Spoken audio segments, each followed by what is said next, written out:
Hello and welcome to 3 Minute Game Pass. I'm Nathan, and I got a question for you. Have you ever wanted to make enemies bleed their own blood, but also make them feel like they're standing outside of an open refrigerator when they do it? Okay, maybe not the best intro I've come up with. In this guide, we're going to check out the Bandit, who if you pick them, you quickly realize they're probably the hardest starting class in the game besides Wretch. But don't worry, if you picked Bandit, we are going to quickly turn you into a boss-slaughtering, enemy-freezing, aggressive monster that absolutely melts enemies. Here's how to make your Bandit godly OP with twin daggers in under an hour. First, we're going to need to discuss how debuffs work in order to explain why this build is so great. Let's start with a brief tutorial on how bleeding works specifically in case some of you are related to Mark Zuckerberg and don't have real human blood flowing through your reptilian veins. Bleed, like all status effects in Elden Ring, builds up over time when you are damaged by a weapon or ability that has it. Once bleed fills up all the way, it explodes like those vampires at the end of Blade, dealing a massive chunk of damage. How is this damage calculated? Scientists have been researching this for literally decades and nobody knows, except the nerds that write the wiki probably. But suffice to say, bleed's damage is based on a combination of max HP and the resistance to the bleed proc. What makes bleed so good for you is that you can inflict it on enemies, including most bosses. After a few well-placed hits, a massive chunk of health will hemorrhage from your foe, gloriously demonstrating how skilled you are at video games. Now, bleed does have some downsides I'll go over really quick. There are enemies that can't bleed, which can be very obnoxious. Luckily, the dagger we're getting is going to be strong enough that it doesn't matter. And additionally, every time you pop a bleed on an enemy, be it boss or otherwise, the amount of hits it requires to make them bleed again goes up, which I assume is some attempt to balance this ability, but it didn't work. It's still insane. The other status effect we're going to embrace is Frostbite, which you probably haven't seen because it's actually surprisingly rare in nature. There are only 3 frost ashes in the entire game and only a handful of frost weapons as well. Like bleed, after its buildup and pop, frost does a small amount of damage, but also applies a debuff, and this debuff is actually really insane. The enemy will take around 20% more damage for the 30 seconds that the buff is on. It also hinders stamina regeneration on players, but that's not relevant to us in PvE. It's all about that 20% damage that we care about, which is 20% more damage to bosses, normal enemies, whatever, and most enemies don't resist frost. It's absolutely fantastic in an offhand weapon, and is probably why there aren't a lot of frost weapons in the game, and most of them are locked later on. So why don't we just get it at the start of the game? Why not? That seems fair and balanced. Let's ditch this section and get OP, but first we gotta make our character. We're going to start with Bandit because I both like the starting stats and because the starting dagger is actually pretty great and we're going to use it. Pick Seed as your gift because as weird as this is going to sound, we actually do use some FP and you'll need some FP potions. Then you're going to do the usual intro stuff. Touch 3 Grace, get Torrent and level up, warp back to the first church to talk to the waifu to get summons, and eventually we'll get to the round table. Additionally, we're going to need to do our little side journey to get a Somber Stone 5 as well as kill the dragon for 50k souls. Luckily, our starting knife comes with bleed, so this should be very easy. There's a more detailed version of this on the Holy Warrior build as well as a dedicated dragon farming build, but the short version is as follows. Head down to the beach and pick up the chicken foot here. After that, head to the dragon ruins in the south area and open the chest in the basement and vape nation your way to a hell mine. Once you're in the hell mine, run outside like the pansy you are, fighting nothing, and head west along the canyon. Take a detour once you reach this northern crevice filled with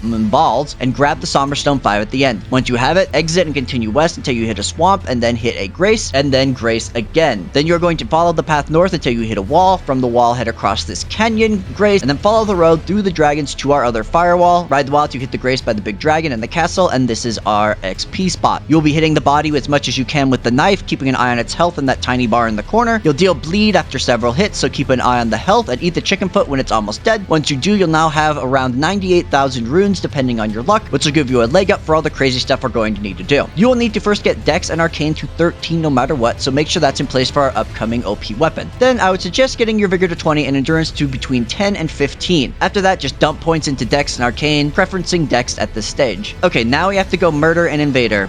It's tough. I'm sorry. The knife we want is called the Reduvia, and it's not only cool looking, it's arguably one of the best daggers in the entire game. But to get it, we have to kill an NPC invader who has it, and turns out giving the best dagger in the game to an enemy means it's hard for us to kill them. However, I do have some strategies. The Bloody Finger invader can be found here in this canyon and spawns around the middle of it. You have a grace north here or south here, but there is also a shrine that will provide an easy respawn if he does kill you, which he probably will. The knife has both a ranged bleeding attack as well as is just strong, and you are equipped with just this starting penalty dagger. Remember, this is still doable if you act strategically. First, if you get hit once, it'll trigger an ally invasion who will come and help you. I suggest after you take your first hit, you just run the hell away from him and keep your distance as far as possible, trying to lure him into the other invader as they spawn. Once the friendly invader is there, you want to try to get him to pull aggro so you can take pot shots at the invader to try and whittle his health down. You're going to need to employ hit and run tactics, and that is it with this guy because, again, remember, he has a ranged attack and he's incredibly vicious and applies bleeding. Again, this is not going to be easy, but hopefully your infusion of dragon levels has made it so that you'll be able to withstand the onslaught, kick his butt, and take his knife. Now, this knife is absolutely bonkers. First, it scales with both arcane and dex, preferencing arcane, which is fairly unique. Secondly, it has fantastic bleed buildup, but its most important feature is its weapon ash, which is completely broken. You fire a mid-range slice of bleed, which not only does an absurd amount of damage, but also a ton of bleed as well, making this knife fantastic for keeping bleed stacks on enemies or just spamming them at range. But we're going to need to upgrade this bad boy, so let's go do just that. Okay, this part's going to require an extremely long journey, which is outlined in the Holy Knight video, but as much as I'd like to just direct you to that one to increase the number of hits I get on the video and increase my ad revenue by a whopping tens of cents, I'll give the brief version here because I'm just that nice of a guy. You need to enter the second area in Lunaria of the Lake, skipping the first castle, which is easily done by running across the busted bridge, hopping down, and just following the side of the cliff face until you hit a grace. We are then just going to continue going north and slightly west for a really long time, like many minutes of riding. Put on a YouTube video, grab some snacks. Feel free to use this map to help you find graces along the way, and also note that on your map, if it's not filled in, look for the little tower so you can find the map piece and be able to see where you're going. Once you get to the far northwest shore, you head north and slightly east into the ruins, hitting the invisible wall and popping this grace. Across from it's a big chunky fellow who is our blacksmith, who's going to make our knife swole AF, but at a cost which requires souls, so let's go cheese some more. I don't want to sound like a broken record, but this is also in our Holy Knight video, but let's speed it up. Warp to the spot by the now dead dragon and basically just go north, only detouring if you're about to fall off a cliff and die. I recommend finding a safe path down until you see this church beneath you. Find a safe way down there and grace, and then make it night. It has to be night for this to work. We're now going to bait the scary Nazgul into dying from poison. Have him chase you up the poison hill, but make sure he stays very close behind, but not so close that he kills you. Once you get to the top and see these three guys, just hoof it and hop to the left. The knight should glitch and die, which will give you free several tens of thousands of souls. I would like to point out this is extremely finicky, so it will probably take a few tries. Also, if he kills you, you'll need to use grace to make it night again as time will pass. If you don't want to do this trick, the boulder trick is right here as well. All you have to do is head down the nearby hill, bait the boulder spawn, lure the boulder to fall off the cliff, and you will get around 2,000 souls. Once you have all the runes you need, warp back to the smith and buy Somber stones 1 through 4. Now upgrade the knife to +5, and congrats. This thing will now do literally like a quarter of the first lord's health with one press of L2. Balanced gameplay. But this ain't enough damage over time. I want to do amp damage and also have the enemy move slowly and be in a refrigerator. Let's make our chill out knife. From the giant blacksmith, we are now going to head north around this manor that's going to try and blast us from space via dingleberry artillery, so avoid it and head to the right to a nearby lake. I would suggest hitting the grace at the manor entryway just for funsies. Once at this lake, you'll see mystical footsteps, but there's actually a lot of these around the world, and they're invisible beetles that hold secrets. So time your strikes carefully and smack him to kill him. He gives the frost weapon art or frost stomp, one of the only 3 frost ashes in the game, and you got it super early. Congratulations, let's use it. Head back to the round table and you're going to equip this frost ash to the knife that you started the game with. Do not attach it to the Reduvia, you will regret it. When you do this, be sure to select frost as the type. This will add int scaling and decrease the weapon damage because of the dex scaling, but as you can see, the weapon now has both bleed and frost, which is just completely ridiculous. Don't forget to use smithing stones to upgrade the dagger to increase its damage so it will never catch up with Reduvia.